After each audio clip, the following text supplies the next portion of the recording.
So a few weeks later, it turns out the smoke is still definitely clearing after a post-election forum involving top aides in the Trump and Clinton campaigns. Clinton pollster Joel Benenson and Trump campaign manager Kellyanne Conway clashing at an event yesterday at Harvard University, practically shouting at each other over whether Donald Trump's victory really constitutes a mandate.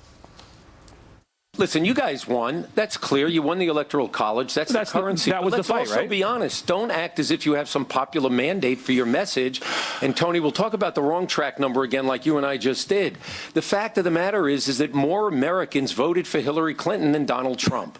So let's put it in total context. And there was nothing that said the road to popular vote anywhere. It was Kellyanne, road to 270. I premised my statement by saying that, but you can't then... Hey, guys, we won. You don't have to respond. Okay, I mean, seriously, no. Hold on. Why is there no mandate? You've lost 60 congressional seats since President Obama got there. You lost more than a dozen senators, a dozen governors, 1,000 state legislative seats. We're talking about this election, No, you said there's no Kellyanne. mandate.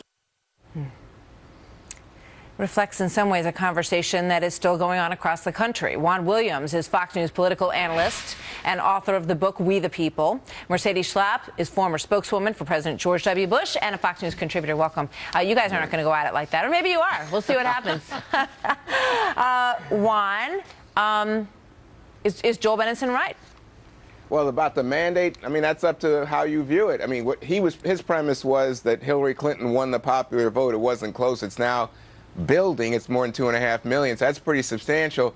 But in terms of the mandate, if you look at the electoral map, boy, it's not close. Donald Trump just dominated, and I guess he's now close to 300 electoral college votes, which is a pretty strong mandate in my mind. Yeah, 306, I believe, is the last count.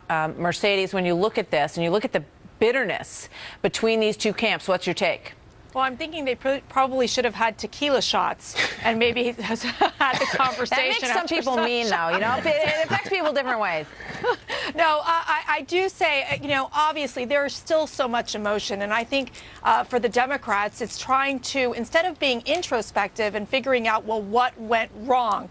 Obviously, the messenger, the fact that Hillary Clinton was unable to connect with the working class, especially the white working class in these Rust Belt and Midwestern states. The message itself, the fact that they weren't able to sell their economic message. This is where Donald Trump was incredibly effective in talking about the American worker being that forgotten voice, in going into Scranton, Pennsylvania, and into these old industrial towns and talking about how he will rebuild and bring jobs back to America. That was a huge selling point. And I think that Hillary Clinton, unfortunately, was unable to sell her economic message effectively. She ended up focusing on name calling, on calling Trump supporters racist, deplorables. That was personal. And I think that at the end, that's why Donald Trump was Mercedes, that's not a mandate. That's the question on the table is, does he have a mandate? And I think you're arguing about the messaging, and I think that was acknowledged yesterday, although in a critical point, Jennifer Palmieri said, you know what, she's proud not to have run a campaign that was based on giving a platform to Steve Bannon and his alt-right white nationalist views. That was a low blow. Let me jump in here, guys. Let me jump in. Yeah, and Kellyanne Conway responded in kind, feeling that that was the very unfair assessment, in her opinion. But I also think that an acknowledgement on the part of the Clinton campaign that some of what came out in these emails painted them, perhaps, and painted the Democratic Party as an elitist group that doesn't necessarily connect with a lot of people in this country. And I realize, you know, Electoral College, it was not really a close election at all. Right. The popular vote went the other way, as you point out. But put up this quote from Jennifer Palmieri, because she was one of the people who had very raw emotions yesterday, but perhaps they are such in part because of this comment that she made that came out during the election. She said, I imagine that they think it is the most socially acceptable, politically conservative religion. She's talking about Catholicism and the conversion of Rupert Murdoch and others.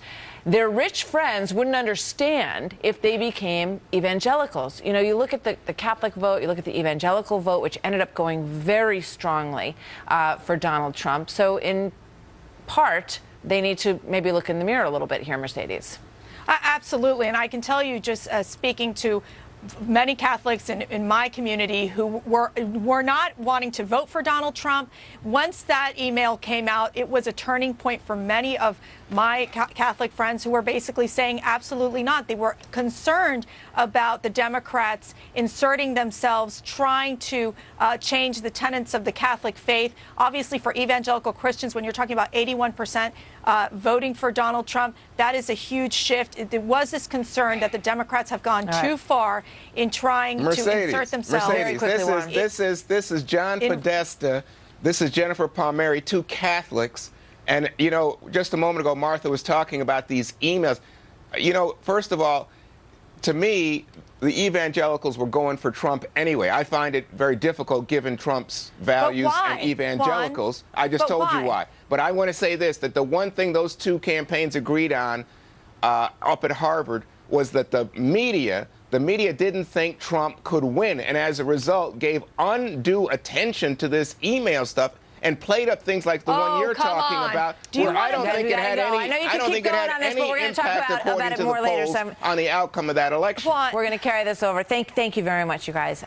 You're welcome. Have a good weekend. Oh, you too. So much to talk about here, right? So the event that you just saw is called the Campaign for President. The managers look at 2016 at Harvard. It's a every 4-year event where they sort of look back at what happened, and generally it's quite congenial. Wasn't really that way yesterday.